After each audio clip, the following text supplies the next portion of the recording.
नमस्कार दोस्तों, स्वागत है आप सभी लोगों का स्टडी आईक्यू और दोस्तों स्टडी आईक्यू के साथ आप लोग जुड़ चुके हैं और मैं Shubham Sarthalia Jammu Kashmir administrative service exam की प्रिपरेशन के लिए करंट अफेयर्स का एक और सेट आपके साथ में लेकर के जुड़ा हूं। दोस्तों अगर आप पहली बार इस मेरे लेक्चर के साथ में जुड़े हैं तो मैं बताना चाहता हूं कि JKS Jammu Kashmir administrative service exam या Jammu Kashmir public service commission exam जो कि कुछ ही समय में जो है वो होने वाला है, उस एग्जाम प्रिपरेशन के लिए करंट अफेयर्स की सीरीज जो है वो हम आपको प्रोवाइड करवा रहे हैं दोस्तों। तो यहाँ पर जितनी भी गतिविधियां पिछले कुछ समय में जम्मू कश्मीर के अंदर हुई हैं और जो कि हमारे Jammu Kashmir administrative service exam में एक क्वेश्चन के रूप में करंट अफेयर्स से पूछी जा सकती है, वो सब चीजों को हम यहाँ पर जो है वो डिस्कस कर रहे हैं। तो आगे बढ़ते हैं दोस्तों। तो current affairs with reference to Jammu and Kashmir हम यहाँ पे डिस्कस कर रहे हैं। मैंने आपको बताया 8वां सेट जो है ये रहने वाला है दोस्तों। इससे पहले 7 सेट्स जो है वो ऑलरेडी हम लोग डिस्कस कर चुके हैं, तो आपको हमारे इस चैनल पे वो 7 के 7 सेट्स जो है वो मिल जाएंगे। दोस्तों मैं आपको रिक्वेस्ट करूंगा, अगर आपने वो सेट्स नहीं देखे हैं या पहली बार हमारी मेरी इस क्लास के साथ में जुड़े हैं, तो वो सारे के सारे सेट्स जो हैं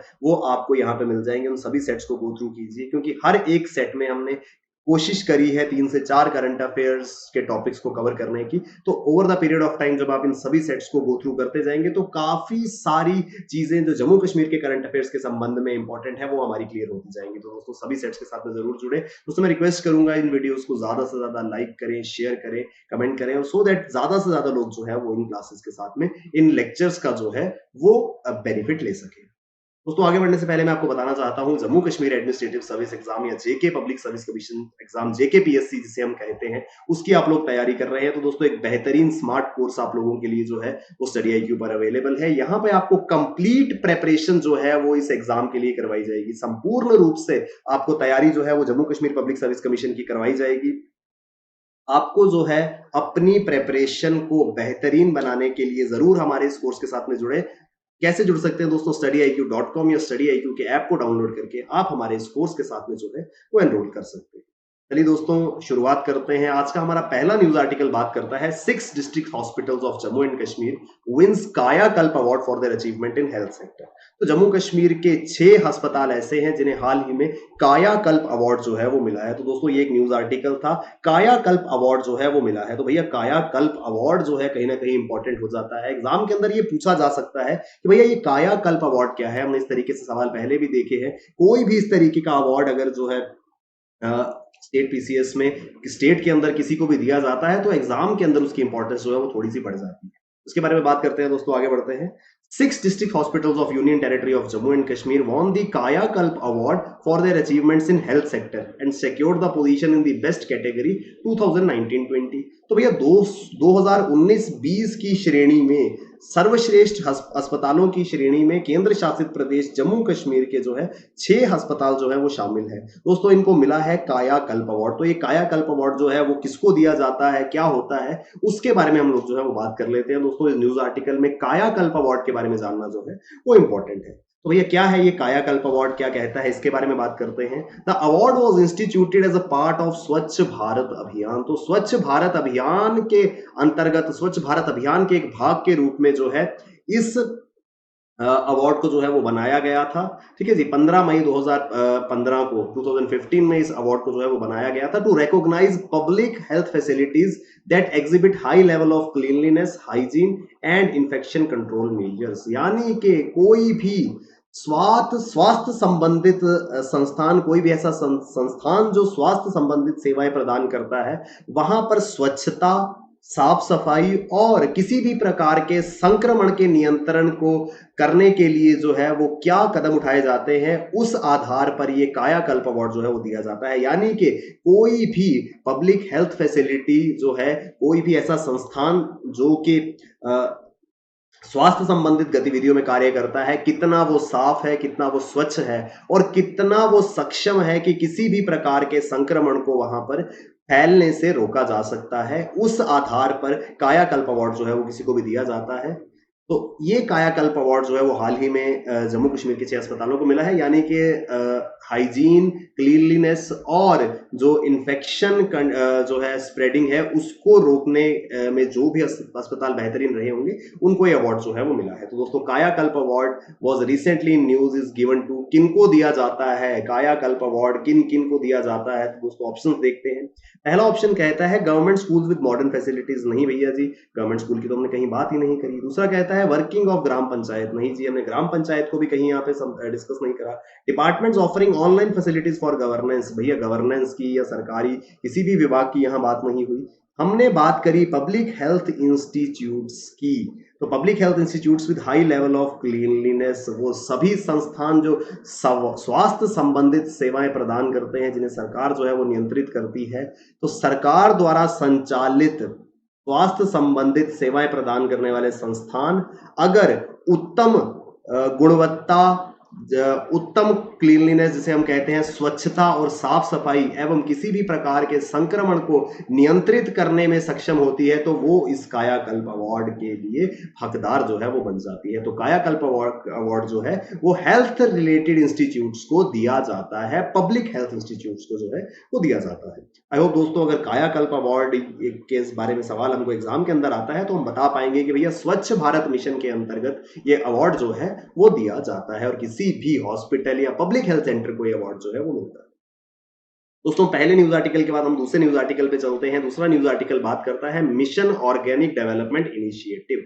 तो भैया मिशन ऑर्गेनिक डेवलपमेंट इनिशिएटिव क्या है? MODI से कहते हैं दोस्तों। इस MODI इनिशिएटिव को आदरणीय प्रधानमंत्री जी के नाम के साथ कंफ्यूज मत कीजिएगा। ये है mission organic development initiative, MODI। इसके बारे में बात करते हैं। Mission organic development initiative MODI, a special development project initiated by LAHDC, Ladakh autonomous hill development council जो है उसने ये मिशन ऑर्गेनिक डेवलपमेंट इनिशिएटिव जो है वो स्टार्ट करा है। क्या किया जाएगा दोस्तों? इसमें जैविक खेती, ऑर्गेनिक फार्मिंग को जो है वो लद्दाख के अंदर बढ़ावा जो है वो दिया जाएगा। पूर्ण रूप से जैविक खेती पर निर्भरता होनी चाहिए लद्दाख की, ऐसा जो है उद्देश्य इस इनिशिएटिव का रखा गया है। 3 भागों में, 3 फेजेस में ये इनिशिएटिव जो है वो कैरी आउट किया जाएगा। In first phase, around 66 villages in the region of Leh and Kargil will be converted into organic villages by the end of 2020-21।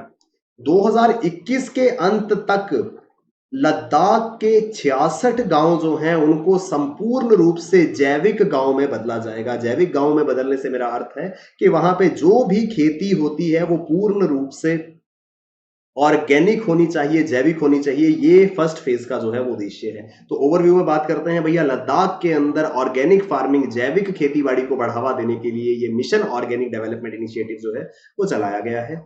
Second phase में around 85 villages of Ladakh will get organic certification by 2023। दूसरे इसके phase में 2023 तक 85 और गांव लद्दाख के जो हैं वो जैविक खेती पर पूर्ण रूप से जो है वो निर्भर करेंगे, और द रिमेनिंग 90 विलेजेस, तीसरे फेज में जो बचे हुए 90 गांव हैं लेह और कारगिल के या लद्दाख इलाके के, will be declared as organic by 2025। तो 3 फेजेस में इसको किया जाएगा। फर्स्ट फेज में जो है वो 66 विलेजेस के अंदर कवर होंगे, सेकंड फेज में जो है 85 विलेजेस कवर होंगे, और फाइनली 90 विलेजेस को कवर करते हुए 2025 में पूर्ण रूप से जैविक उत्पादन जो है कृषि के क्षेत्र में लद्दाख के अंदर जो है वो हासिल कर लिया जाएगा। ये बात करता है क्या? ये mission organic development initiative MODI। दोस्तों, ये एक आर्टिकल था, इंपॉर्टेंट हो सकता है एग्जाम के पॉइंट ऑफ व्यू से, तो उसके बारे में बात कर लेते हैं। अगर सवाल इसके संबंध में आता है तो किस तरीके से सवाल जो है वो पूछा जाएगा। Consider the following statements related to MODI, mission organic development initiative के संबंध में ये जो स्टेटमेंट्स दिए गए हैं देखिए। An initiative to boost organic farming, बिल्कुल भैया जी, जैविक खेती को बढ़ावा देने के लिए ये इनिशिएटिव जो है वो चलाया गया है। फर्स्ट स्टेटमेंट हमारा करेक्ट है। This has been started by the UT of Jammu Kashmir, तो जम्मू कश्मीर केंद्र शासित प्रदेश ने इसको शुरू किया है, ये कहता है दूसरा स्टेटमेंट। भैया बिल्कुल गलत है, जम्मू कश्मीर ने नहीं, अभी हमने देखा LAHDC, लद्दाख ऑटोनॉमस हिल डेवलपमेंट काउंसिल, यानी कि UT ऑफ लद्दाख जो है उसने ये इनिशिएटिव जो है वो स्टार्ट करा है। इस वजह से सेकंड स्टेटमेंट जो है वो हमारा इनकरेक्ट हो जाता है। तो यहाँ पे सही ऑप्शन जो होगा वो होगा A, only 1 option is correct. तो आई होप दोस्तों हमको MODI, mission organic development initiative जो है वो समझ में आया होगा। दोस्तों, आगे बढ़ने से पहले एक बार फिर मैं आपको बताना चाहता हूं, Jammu Kashmir public service commission के लिए बेहतरीन कोर्स जो है वो आपके लिए अवेलेबल है। इस कोर्स से जुड़िए और अपनी प्रिपरेशन को जो है वो बेहतर बनाइए। StudyIQ.com या फिर StudyIQ के ऐप को डाउनलोड करके आप हमारे स्मार्ट कोर्स का हिस्सा जो है वो बन सकते हैं।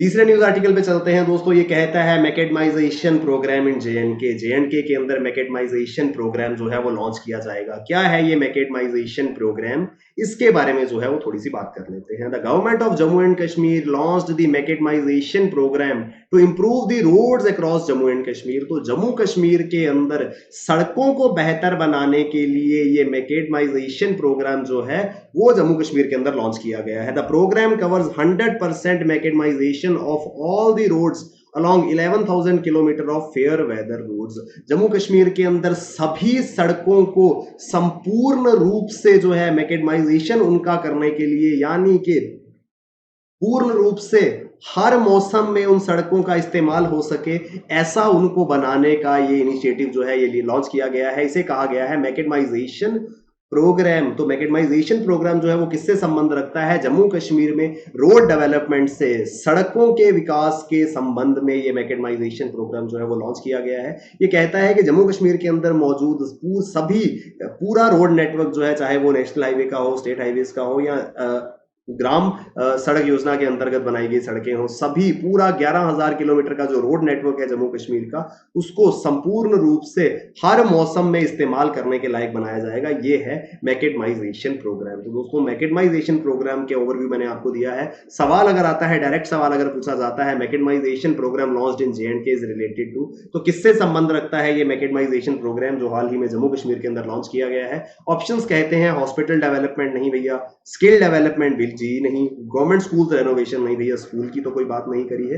तो डी ऑप्शन हमारा करेक्ट है, रोड डेवलपमेंट, सड़क निर्माण के लिए, सड़क विकास के लिए जो है ये मैकेडमाइजेशन प्रोग्राम चलाया गया है। पूरा का पूरा जो रोड नेटवर्क है जम्मू कश्मीर का, उसको फेयर वेदर, हर मौसम में एक्सेसिबल बनाने के लिए ये प्रोग्राम जो है वो लॉन्च किया गया है।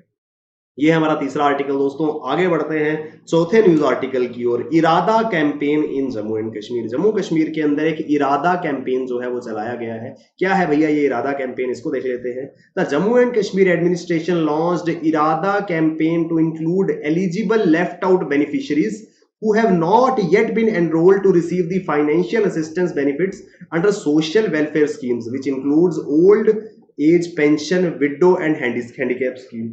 भैया जम्मू कश्मीर प्रशासन ने एक कैंपेन जो है वो लॉन्च किया है। जो भी लोग सोशल वेलफेयर स्कीम्स या सामाजिक कल्याण योजनाओं के अंतर्गत एलिजिबल थे, भैया ध्यान से सुनिएगा, सोशल वेलफेयर स्कीम्स के अंतर्गत कोई भी व्यक्ति अगर एलिजिबल था और किसी कारणवश वो उस स्कीम का बेनिफिट जो है वो हासिल नहीं कर पाया, लेफ्ट आउट हो गया, किसी कारण से उसको जो है वित्तीय सहायता इसके अंतर्गत नहीं मिली, उन सब लोगों को कवर किया जाएगा। यानी कि ये सुनिश्चित किया जाएगा कि कोई भी लाभार्थी जिसको सामाजिक कल्याण योजनाओं के अंतर्गत कोई लाभ मिलना था, किसी भी कारणवश अगर वो लाभ नहीं मिल पाया, तो उन लोगों को आइडेंटिफाई करना है और उन तक इस योजना का, इस स्कीम का लाभ जो है वो पहुंचाना है। किस तरीके की स्कीम्स हैं दोस्तों?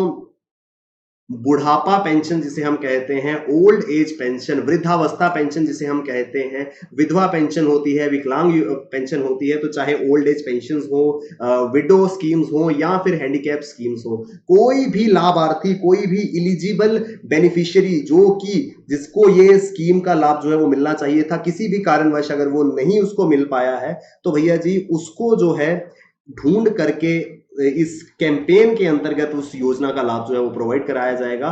ये कहता है क्या? ये कहता है इरादा कैंपेन जो कि जम्मू कश्मीर के अंदर लॉन्च किया गया है। दोस्तों इस तरीके से ये वर्ड्स जो है वो इंपॉर्टेंट हो जाते हैं, चाहे वो मैकेडमाइजेशन प्रोग्राम हो, चाहे वो इरादा कैंपेन हो, क्योंकि एग्जाम के अंदर इस तरीके के सवाल जो है वो आ जाते हैं, क्योंकि ये वो वर्ड्स होते हैं जिनको एकदम से गेस कर पाना मुश्किल होता है। अभी इरादा कैंपेन जो है, अगर किसी ने ये टर्म नहीं सुना हो, एकदम से एग्जाम के अंदर देखने को मिल जाए, तो कहीं ना कहीं इसके लिए हम कुछ भी जो है वो एक श्योर शॉर्ट आंसर जो है नहीं दे पाएंगे अगर हमने इसके बारे में नहीं पढ़ा है। तो मान लीजिए इस तरीके का सवाल एग्जाम के अंदर आता है, Irada campaign in J and K aims to deliver, तो जम्मू कश्मीर के अंतर्गत इरादा कैंपेन जो है वो क्या करने का उद्देश्य करता है? तो भैया पहला ऑप्शन है हेल्थ रिलेटेड सर्विसेज, नहीं भैया हेल्थ की कोई बात नहीं है, एम्प्लॉयमेंट सर्विसेज ये भी नहीं है, फार्मर वेलफेयर ये भी नहीं है, तो सी ऑप्शन हमारा सोशल वेलफेयर स्कीम्स, समाज कल्याण की जो योजनाएं हैं उनको लाभार्थियों तक पहुंचाना, उन लाभार्थियों तक जो कि एलिजिबल थे मगर किसी कारणवश उनको वो बेनिफिट नहीं मिल मिल पाया उनको आइडेंटिफाई करके इन स्कीम्स का लाभ पहुंचाना जो है वो इस इरादा कैंपेन का जो है वो लक्ष्य रहने वाला है। आई होप दोस्तों हमको ये भी न्यूज आर्टिकल जो है वो क्लियर हुआ है। आगे चलते हैं दोस्तों। Shri GC Murmu appointed as controller and auditor general. दोस्तों आपको याद होगा कुछ समय पहले जम्मू कश्मीर को जब केंद्र शासित प्रदेश बनाया गया था तो श्री जीसी मुर्मू या गिरीश चंद्र मुर्मू जी को है पहला जो है वो लेफ्टिनेंट गवर्नर बनाया गया था जम्मू कश्मीर का, मगर कुछ ही समय पहले उनको जो है वो लेफ्टिनेंट गवर्नर से बदल करके उनको controller and auditor general CAG जो है वो नियुक्त कर दिया गया है, यानी कि नियंत्रक एवं महालेखा परीक्षक जो है उनको नियुक्त कर दिया गया है। दोस्तों इस वजह से कहीं ना कहीं एग्जाम के अंदर प्रोबेबिलिटी हो जाती है, क्योंकि यहां से जम्मू कश्मीर के पहले उपराज्यपाल जो हैं उनको अब सीएजी नियुक्त किया गया है, तो कहीं ना कहीं प्रोबेबिलिटी मुझे लगती है कि जेकेएस एग्जाम के अंदर controller and auditor general CAG के बारे में एक सवाल जो है वो शायद पूछा जा सकता है। इस वजह से इसको मैं यहाँ पे कवर करूंगा। तो Shri GC Murmu appointed as controller and auditor general. Shri GC Murmu the 1985 batch Gujarat cadre IAS was appointed as first lieutenant governor of UT on October 31st 2019। हम जानते हैं जब जम्मू कश्मीर को केंद्र शासित प्रदेश के रूप में बदला गया था तो तब श्री जीसी मुर्मू जो कि 1985 में गुजरात काडर के भारतीय प्रशासनिक सेवा के अधिकारी हैं उनको जम्मू कश्मीर का प्रथम उपराज्यपाल जो है वो नियुक्त किया गया था। Recently he has been appointed as controller and auditor general of India. हाल ही में उन्हें भारत का नियंत्रक एवं महालेखा परीक्षक जो है वो नियुक्त किया गया है। तो इस वजह से दोस्तों कंट्रोलर एंड ऑडिटर जनरल के बारे में सवाल जो है मुझे लगता है कि शायद एग्जाम के अंदर पूछा जा सकता है। क्यों? क्योंकि रिसेंटली जो controller and auditor general appoint किए गए हैं वो जम्मू कश्मीर के उपराज्यपाल जो हैं उन्हें नियुक्त किया गया है। तो कहीं ना कहीं शायद Jammu Kashmir public service commission exam जो सेट करेंगे उनका ध्यान कहीं ना कहीं ये न्यूज जो है वो खींच सकती है। इसलिए दोस्तों controller and auditor general of India नियंत्रक एवं महालेखा परीक्षक के बारे में कुछ बात जो है वो कर लेते हैं। क्या होता है भैया सीएजी? सीएजी के बारे में बात करते हैं। CAG is an independent authority under the constitution of India. Bharat के संविधान के तहत एक स्वतंत्र प्राधिकरण है। कॉन्स्टिट्यूशन ऑफ इंडिया कहता है कि भैया कंट्रोलर एंड ऑडिटर जनरल जो है वो एक इंडिपेंडेंट अथॉरिटी है, किसी के अधीन वो नहीं आती है, कोई ज्यादा कंट्रोल जो है वो नहीं एक्सरसाइज कर सकते हैं सीएजी पर। सीएजी जो है वो डायरेक्टली राष्ट्रपति के नियंत्रण में जो है वो आते हैं। He is the head of Indian audit and account department and chief guardian of public purse. भैया वो भारतीय लेखा परीक्षा और लेखा विभाग के प्रमुख होते हैं। लेखा क्या होता है, ऑडिटिंग क्या होती है? दोस्तों ऑडिटिंग को अगर आप नहीं समझते हैं कि ऑडिटिंग क्या है या ऑडिट क्या होता है तो ऐसा समझ लीजिए कि भैया जी आपको आपके घर पे मम्मी ने बोला कि बाजार से सामान लेकर के आओ, उन्होंने आपको 2000 रुपए दिए, आप घर का सामान लेकर के आए, तो मम्मी को कहीं ना कहीं लगा कि तुमने जो है कुछ पैसे कहीं ना कहीं गायब किए हैं। तो मम्मी पूरे हिसाब को टैली करती है, वो देखती हैं कि भैया जो जो चीजें तुम लेकर के आए हो और जितने पैसे तुम खर्च करके आए हो वो मैच करता है कि नहीं। अगर किसी के साथ घर में ऐसा होता है, कभी मम्मी ने ऐसा पूरा का पूरा हिसाब आपसे मांगा हो या चेक किया हो कि भैया जितने पैसे आप बता रहे हैं, जो जो सामान आप लेकर के आए हैं, क्या वो सामान की कॉस्ट और उतने पैसे जो आप स्पेंड करके आए हैं वो मैच करता है कि नहीं, उस प्रक्रिया को हम कहेंगे ऑडिट करना। तो भैया मम्मी तुम्हारे एक्सपेंडिचर को जो है वो ऑडिट करेगी। यही काम रहता है देश के अंदर सीएजी का। कंट्रोलर एंड ऑडिटर जनरल जो है वो देश के अंदर जितना भी पब्लिक मनी है, पब्लिक पर्स जिसे कहते हैं, जितना भी वित्तीय कोष है देश के अंदर, उसका लेखा जोखा जो है वो करते हैं, उसकी ऑडिटिंग करते हैं कि भैया जितना भी पैसा स्पेंड हुआ, अगर किसी स्कीम के लिए गया तो क्या वो स्कीम के अंदर इंप्लीमेंट हुआ, क्या वो पैसा पूरी तरीके से लगा। यानी कि जो पब्लिक मनी है उसको जो है वो कहीं ना कहीं ऑडिट करते हैं सीएजी। तो इस वजह से दोस्तों इसको इंडिपेंडेंट बॉडी रखा गया है, सो दैट अगर कोई भी जो है वो गवर्नमेंट हो, कोई भी जो है वो रिप्रेजेंटेटिव हो जनता का, अगर किसी तरीके का भी उसने कुछ गलत इस्तेमाल उस पैसे का किया है तो सीएजी जो है उसको एकदम से नैप कर सके, पकड़ सके। इस वजह से एक इंडिपेंडेंट अथॉरिटी, एक कॉन्स्टिट्यूशनल बॉडी के रूप में सीएजी को जो है वो रखा गया है। CAG is appointed by president under his hand and seal. तो भैया जी under his hand and seal का मतलब होता है कि पूर्ण रूप से राष्ट्रपति जो है वो अपनी अथॉरिटी के साथ में सीएजी को अपॉइंट करते हैं। And he is provided with a tenure of 6 years और 65 years of age, whichever is earlier. दोस्तों जितनी भी कॉन्स्टिट्यूशनल बॉडीज हैं, स्टैट्यूटरी बॉडीज हैं, उनके बारे में अगर आपने पढ़ा है या हम आगे अगर उनके बारे में डिस्कस करेंगे तो हम जानते हैं कि भैया जो अपॉइंटमेंट होती है उसमें एक फिक्स टेन्योर रहता है। तो उसी तरीके से CAG, controller and auditor general जिसे हम कहते हैं सीएजी जो है वो भी एक टेन्योर के लिए अपॉइंट किए जाते हैं। वो टेन्योर जो है 6 वर्ष का हो सकता है या फिर 65 वर्ष की आयु तक। दोस्तों इसको ऐसे समझते हैं, मान लीजिए एक व्यक्ति जो है वो 55 साल की आयु में जो है वो सीएजी अपॉइंट होते हैं। तो दोस्तों ये कहता है कि जहां तो वो 6 वर्ष तक बने रहेंगे सीएजी, या फिर 65 वर्ष की आयु अगर उनकी हो जाती है, जो भी पहले होता है उस हिसाब से उनका टेन्योर जो है एंड हो जाता है। तो अगर एक व्यक्ति 55 साल की आयु में सीएजी बनता है तो भैया 6 वर्ष यानी कि 61 वर्ष की आयु में 61 ईयर्स ऑफ एज में जो है उस व्यक्ति के 6 वर्ष जो है वो पूरे होते हैं। तो at the age of 61 years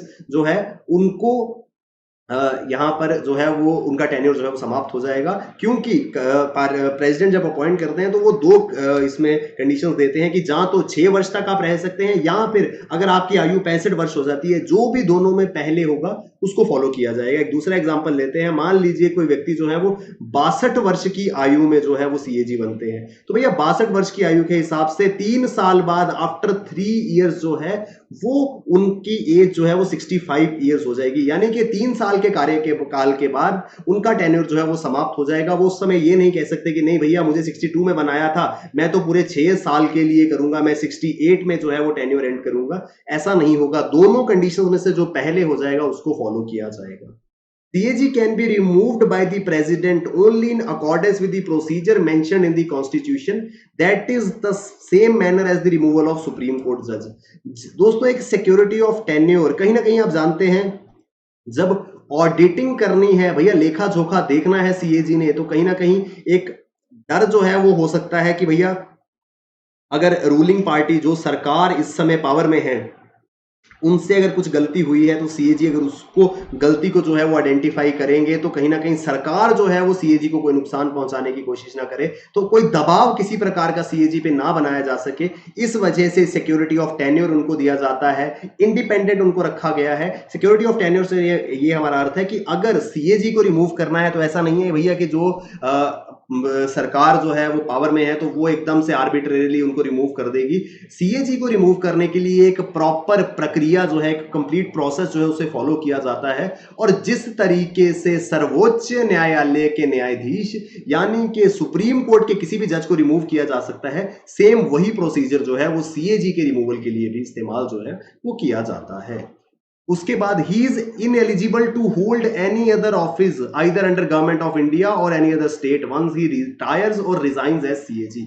again दोस्तों इंडिपेंडेंट रखा गया है। अगर मान लीजिए सीएजी अपॉइंट कर दिए गए, कोई भी फ्लॉ वो आइडेंटिफाई करते हैं तो उनको ये जिसको हम कहते हैं कि एक प्रलोभन दिया जा सकता है कि आप हमारी सरकार भैया पावर में है, आप इसको ओवरलुक कर दीजिए, इसको इग्नोर कर दीजिए, इसके बदले में जैसे ही आपका टेन्योर खत्म होता है हम आपको किसी और पोजीशन पे जो है वो अपॉइंट कर देंगे। इस तरीके के प्रलोभन से जो है वो इस ऐसी सिचुएशन को अवॉइड करने की वजह से ये कंडीशन रखी गई है कि जो भी व्यक्ति एक बार सीएजी जो है वो अपॉइंट हो जाते हैं भैया, वो दोबारा से किसी भी प्रकार के किसी भी कार्यालय के, चाहे वो केंद्र सरकार के अधीन हो चाहे वो राज्य सरकार के अधीन हो, वो एलिजिबल नहीं होंगे किसी भी और एम्प्लॉयमेंट या ऑफिस को होल्ड करने के वंस ही रिटायर्स और resigns as a position of CAG.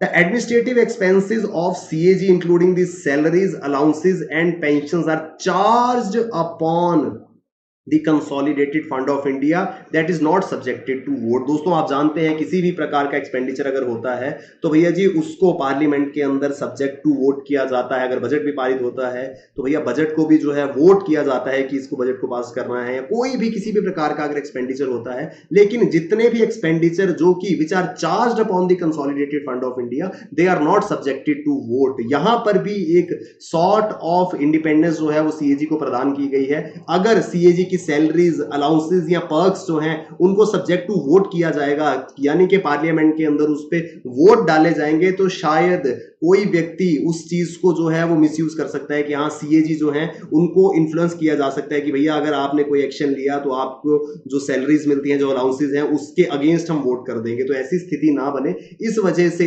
His pensions, his allowances and salaries are charged upon the consolidated fund of India and they are not subjected to vote of parliament। तो इस तरीके से काफी ज्यादा सर्वोच्च हमारे संविधान के जो रचयिता हैं डॉक्टर अंबेडकर, उन्होंने कहा था कि मेरी नजर में सीएजी जो है वो सर्वोच्च एक अधिकारी है इस देश के लिए। दोस्तों आपने सुना होगा 4 बुलवर्क्स ऑफ डेमोक्रेसी, 4 बुलवर्क्स हैं डेमोक्रेसी के, वो कौन कौन से हैं दोस्तों? एक है सुप्रीम कोर्ट, ठीक है जी, एक है हमारा इलेक्शन कमीशन, एक है यूपीएससी और चौथा है सीएजी। तो भैया जी 4 बुलवर्क्स हैं। बुलवर्क से हमारा अर्थ है भैया 4 स्तंभ हैं डेमोक्रेसी के, जिन्होंने इस देश की जो डेमोक्रेसी है, इस देश का जो प्रजातंत्र है उसको संभाला हुआ है। तो उसमें से एक है सीएजी, क्योंकि जितना भी वित्तीय कोश है, फाइनेंशियल टर्म्स में जितना भी इस देश के अंदर पैसा है, जो भी फाइनेंशियल असेट्स हैं, वो सभी को जो है वो नियंत्रित करते हैं। और सब एक एक रुपया जो है, जो कि दोस्तों अल्टीमेटली पब्लिक का पैसा है, हिंदुस्तान की आम जनता का पैसा है, सीएजी ये सुनिश्चित करते हैं कि भैया उस पैसे में से एक रुपया भी जो है वो गलत तरीके से इस्तेमाल ना हो सके। आई होप दोस्तों हमको ये भी सीएजी के बारे में ये चीज समझ में आई होगी। एक सवाल जो है वो देख लेते हैं। CAG is an agent of parliament that conducts the audit and expenditure on behalf of parliament. तो भैया जी पार्लियामेंट के बिहाफ पर ये ऑडिट करते हैं और देखते हैं कि भैया जी कि जितना भी खर्चा जो हुआ है वो सही हुआ है कि नहीं। तो पहली स्टेटमेंट जो है वो हमारी करेक्ट है। CAG is an agent of parliament. CAG holds office for a period of 5 years और up to age of 65 years। दोस्तों मैंने आपको अभी बताया था 65 ईयर्स तक तो ठीक है, मगर 5 ईयर्स नहीं, 6 ईयर्स, तो 6 ईयर्स ऑफ टेन्योर और 65 years of age, whichever is earlier. इनमें से जो भी पहले हो जाएंगे, अगर 6 वर्ष पहले होंगे तो वो तब रिटायर हो जाएंगे, अगर 65 वर्ष की आयु पहले होगी वो तब रिटायर हो जाएंगे। तो भैया 1 स्टेटमेंट जो है वो हमारा करेक्ट है, सेकंड जो है वो नहीं है। तो हमारा इसमें सही जवाब जो रहेगा वो रहेगा A, only option 1 is correct. I hope दोस्तों हमको सीएजी के बारे में भी जो है वो डिस्कशन समझ में आई होगी, और ये पूरा का पूरा जो सेट 8 था हमारा, ये हमको अच्छे से समझ में आया होगा। दोस्तों एक बार फिर मैं आपको बताना चाहता हूं, Jammu Kashmir public service commission exam के लिए स्मार्ट कोर्स आपके लिए studyIQ.com और studyIQ की वेबसाइट पे अवेलेबल है। जरूर उस कोर्स के साथ में जुड़िए और बेहतरीन तरीके से अपने एग्जाम की तैयारी कीजिए और अपने एग्जाम को क्लियर करने की प्रोबेबिलिटी जो है उसको ज्यादा से ज्यादा इंक्रीज कीजिए। चलिए दोस्तों बहुत बहुत धन्यवाद आपका, थैंक यू वेरी मच।